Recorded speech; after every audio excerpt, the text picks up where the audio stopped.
যেমনটা বলছিলাম, এই মুহূর্তে আমি দাঁড়িয়ে আছি পূর্ব দক্ষিণ শিপিটে। আপনারা দেখছেন মুস্তাফিজুর রহমান নির্দেশে এবং আবু মোহাম্মদ মাসুমের নেতৃত্বে লক্ষখানিক লোক নিয়ে তারা আজকের আজকের আজকের দেশরত্ন তারেক রহমান 17 বছর পরে তারা বাংলাদেশে আসছে, সেই লক্ষ্যে তারা আজকে তারেক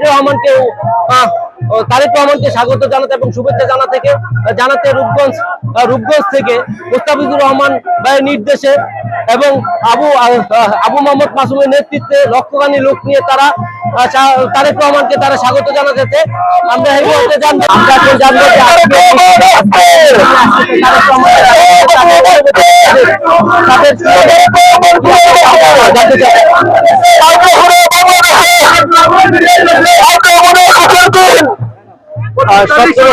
সত্তর বছর পরে আপনাদের প্রিয় নেতা তারেক রহমান বাংলাদেশে আজকে আসতেছে, এতে আপনাদের রূপগঞ্জ যুবদলের পক্ষ থেকে আপনাদের কি অনুভূতিটা, আপনাদের কি একটু জানতে হচ্ছে প্লিজ। শুধু রূপগঞ্জ বললে ভুল হবে, আজকে এমন একটা দিন যে দিনটার জন্য সারা বাংলাদেশের মানুষ বিগত 18 বছর যাবত অপেক্ষায় ছিল।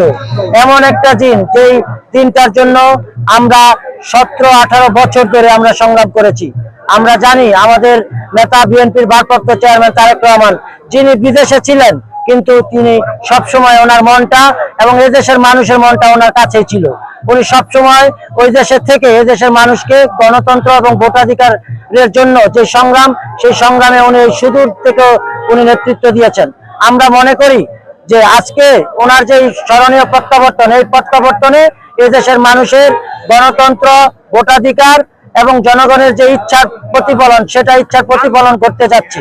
আমরা যারপনাই অনেক সারা দেশের মানুষের মধ্যে অনেক খুশি, কারণ আমরা আমাদের নেতা জনাব তারেক রহমানের নেতৃত্বে বিগত 17টি বছর স্বৈরাচার বিরোধী আন্দোলন সংগ্রাম করেছি।